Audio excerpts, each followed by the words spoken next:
right, well, I hope you're ready for a very exciting session this afternoon. We're very excited to have some youth with us today to share a viewpoint that they have on the topic of teen traffic safety.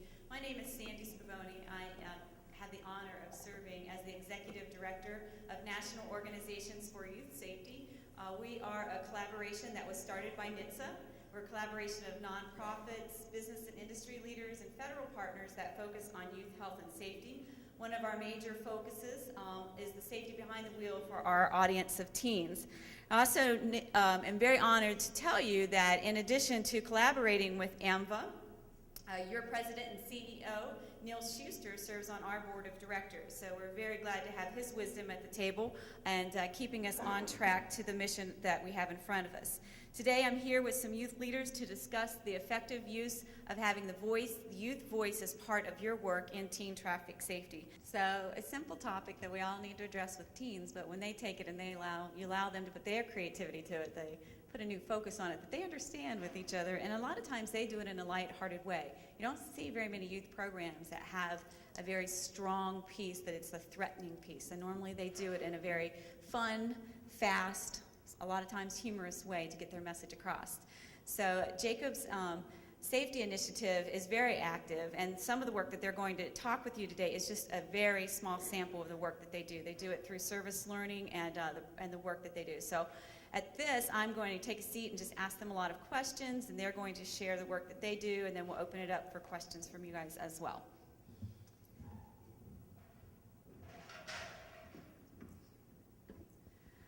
So our first question to you ladies is, why tackle teen safe driving? Why is that something that you feel as teens it's an important piece for you to address? We first started this program in our community about 6 years ago. Our town has about 40,000 people. Our high school alone has 2,600. And so just seeing the growing number of children receiving cell phones before they get their license was kind of a big shock to us. We realized that 16 teens die each year in our county alone, so we thought it was 100% preventable. And knowing that this is the #1 cause of teen deaths is really something that we know we want to be a part of the solution in helping to end this. So we implemented this program, again, as Sandy had said. It's a service learning based program where service learning is what you're taking, what you learn in the classroom, and applying it through a service project. So all of our classes at school are involved now in our Teen Safe Driving program. I think it's really important for the youth and the teens to actually act upon teen safe driving, because coming from the laws of the adults, sometimes teens just don't really care and don't listen. But if your friend directly says to you, hey, buckle up, or you shouldn't be doing that, pay attention to the road, then they're more likely to listen to you. I believe teen safe driving is an important thing for us to look at, and because I feel that if we tackle it early on when they're still forming their habits and it's not set in stone yet, then they're more likely as they grow up to keep those good habits, and also they'll affect their parents. If they remember it, they'll talk to their parents and be like, hey, don't text and drive, and wear your seatbelt. So just talking to one teen can affect them for their lifetime, their parents, their future children.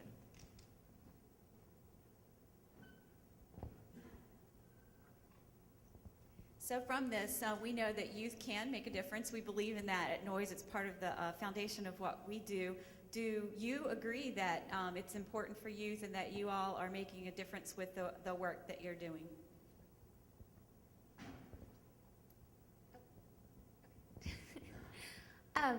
We have been trying to implement peer-to-peer education as much as we can. One of the major ways we are able to do that is through our youth programming. As you can see on the PowerPoint, there's a picture of us with children from our local elementary schools. We have 17 elementary schools in our district. So we select youth representatives that are leaders in their schools, and we put on a youth summit for them to teach them how to be a better leader, how to act upon what they believe in, and also try to implement those early safe driving habits for them. We like to start when they're in preschool with bicycle safety, basic roadway safety, and then we hit them again in 4th and 5th grade, as you can see on the PowerPoint. and then again when they're in 8th grade, and then when they're in high school, then they can be a part of our program.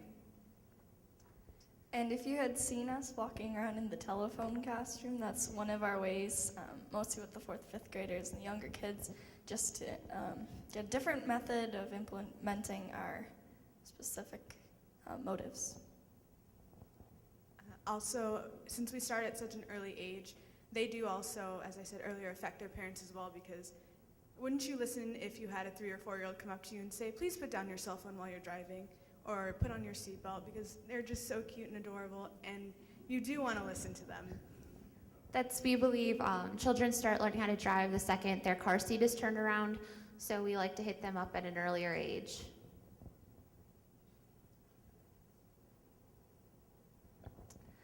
If any of you, I don't know about in the back, but definitely in the front, see our poster up here, that is our X to Text poster. We got it from Noise. And that is a pledge to not text and drive. We've taken that to many, many events. Each color is a different event. We've taken it to conferences, basketball games. We have it at our lunch rooms sometimes. And then when the people put their thumbprint down, that's saying that they won't ever text and drive. And after that, they get one of these thumb bands that says texting kills. And it's a constant reminder to them that you should never text and drive.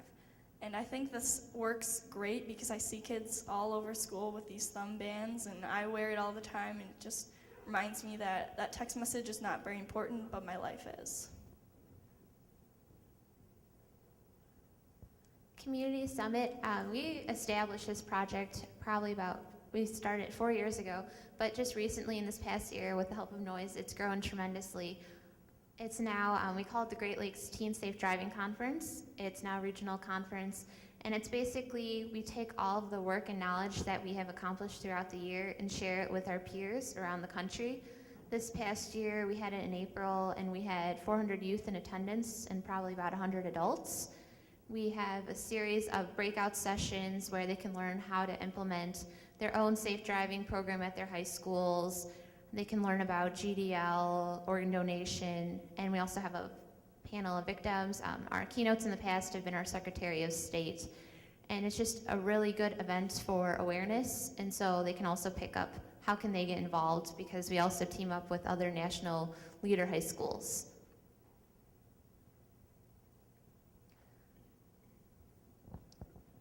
Our Week of Awareness is a week where we just spend a lot of time really hitting our school hard about safe driving, and we actually have 4 each year. We have one the week of homecoming, we have the National Teen Safe Driving Week, and we also have a winter one in January, just as a reminder.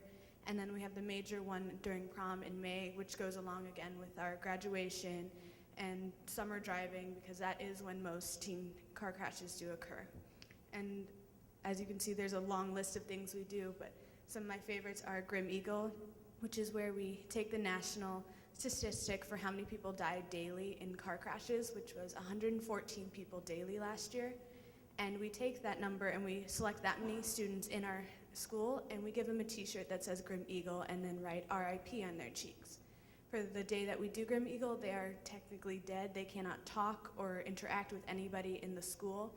And it just shows all the other students around them how many people would die daily because of this. And then during lunch, another big thing we do on this day is that we parade them around the lunchroom.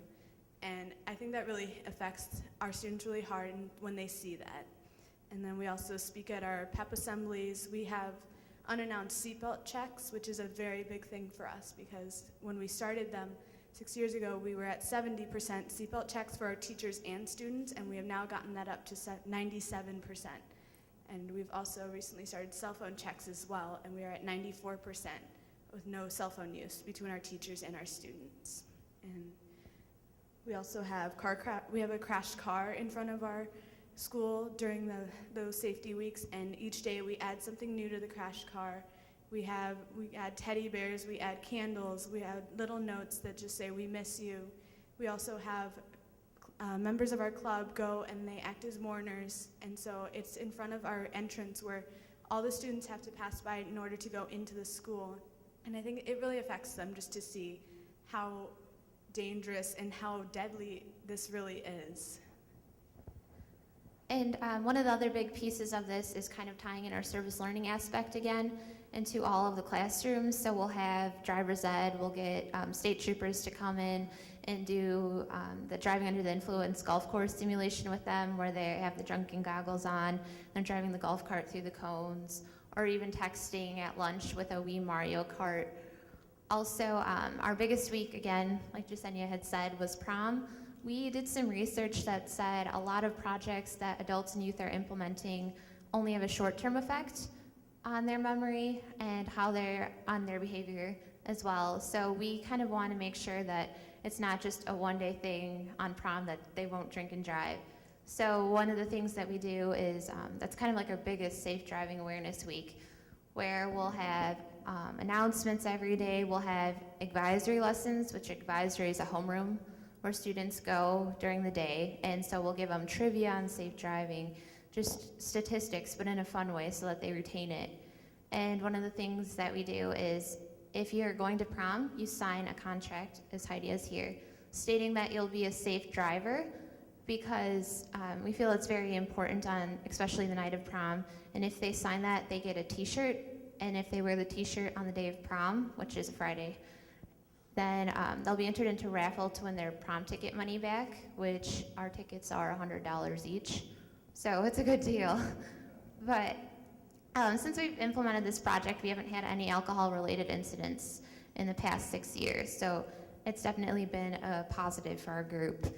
And again, sharing what we have accomplished and what we have researched with other schools, especially during National Teen Driver Safety Week. We usually make kits for other schools that maybe don't have a program and want to get started, so that way they can have a successful week of awareness as well, and also teaming up with some of our local high schools during basketball games, doing like basketball shootouts with safe driving facts is also fun.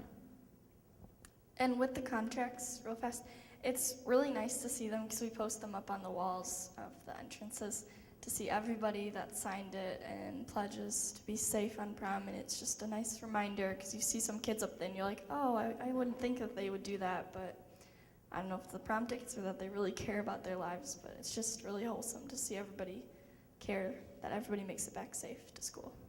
And also our teachers wear the t-shirts as well, if you can see this. We like to wear them also as well as our Operation Prom, which is a mock car crash on our football field. It's completely free. On the back of the t-shirt it says, please return on Monday. Just kind of a slogan we use in our school, especially with the Illinois Department of Transportation, backed as well. I guess before we move on to the next part here, I'd like to open it up to the audience. And there are roving microphones. If you have a question, raise your hand or go to one of the microphones so we can all hear what your question is. One back here.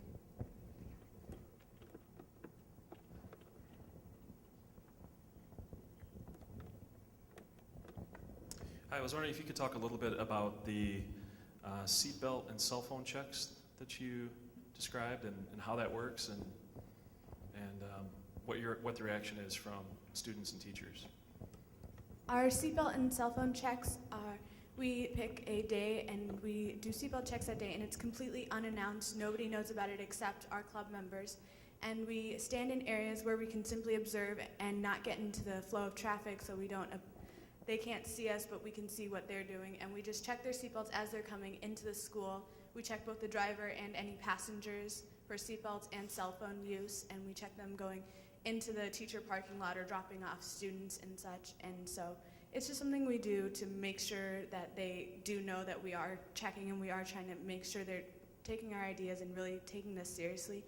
And as I said, we did get the percentage up from 70 to 96% for seatbelts, and we're up to 94% on cell phones. And we do this pre and post, so we do this twice a year, I believe, and it's just something that I think it's good later on when they hear how well our school is doing to keep safe and to keep living for all this. And usually after we do these, we say our statistic on the announcements, so that way they know that what we were doing, because we are wearing bright yellow vests, so they think it's kind of odd that we're just standing there.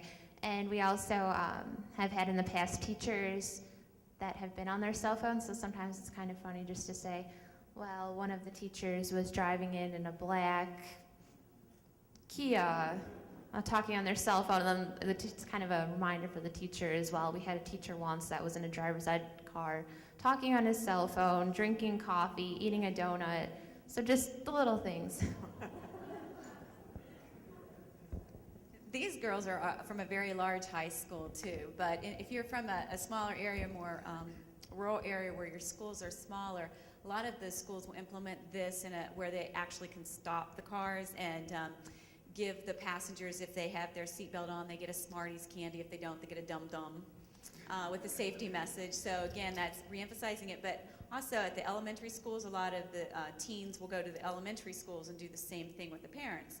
So it's trying to reinforce with the parents that role modeling is very important for this. And it allows them to have a good pre and post evaluation piece too. Some schools have worked with the local police for high visibility enforcement during prom and graduation on these same issues. You want to talk a little bit about what you've done with that or what you know about that? Okay. One of the things is that if you all have heard of the no phone school zone, our school is not that zone because our school is privately owned. So we have worked with our state and local police. They have done seatbelt checks with us, and also we went to the village, our village of Algonquin, that's where we live, and we requested to have more visibility during prom and graduation. So prom night, we had cop cars probably on every corner, just making sure that teens were getting home safe, that they weren't doing anything that they would regret later on, and it just was really kind of a nice reminder. And it's really fantastic that if you allow the youth to do that, imagine a local police where you have youth coming in saying, we want you to have more of a presence on our prom. You get so much more traction with these guys going in and asking for that than if we would go in and ask for that, and they feel empowered and part of the solution. Is there another question? Yes, you're seniors and a junior. Did you start this when you were in the 6th grade? You said it's been going for 6 years, or how's the organization work to get new recruits, to get people in, to keep it going so that it stays alive and stays energized? I started this program 6 years ago with our mentor, who is my father, and a couple other students at our local high school. I was in 6th grade. We were attending a National Service Learning Conference, and we found other groups of passionate youth about teen safe driving, and they were telling us all of the horrible statistics and that car crashes were 100% preventable. On the way home, we started doing our research in our town, and we found all the fatality rates, all the crashes, and we felt that we could be a part of the solution, that it was something that our community should never have to experience. Personal stories as well within our group was just really kind of what made us passionate about it and made us have a focus. So I've been involved with it since I was in 6th grade, and I'm now a senior. I transferred schools right before my junior year, and at my first school we didn't have any safe driving clubs. We have all the tobacco and drunk driving stuff, but no like youth-based programs. And the club had a assembly to show us some videos and just say some facts, and it really caught my interest because I have a lot of firemen in my family, and I always hear the gruesome stories about accidents, and so it really hit home, and I was so proud that this new school had something to prevent these horrible incidents.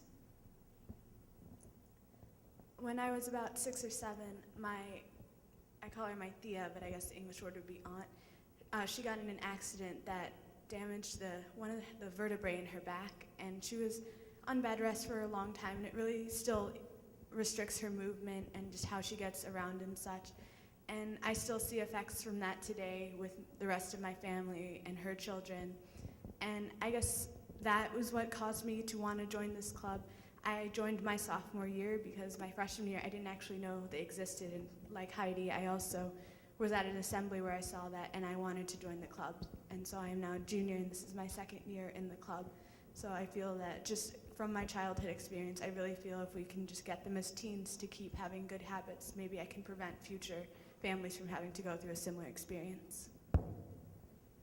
And to get members, one of our ways with our youth program, it really helps because the 4th graders, they experience it, but then they might forget. And so then in 8th grade again, we have a little reminder, and at freshman orientation, we have booths for them to join and sign up. And anytime during the year we accept members of assemblies, we get lots of them, so there's a constant flow, even though a lot of us are going to be graduating, but I have faith that it will hold out.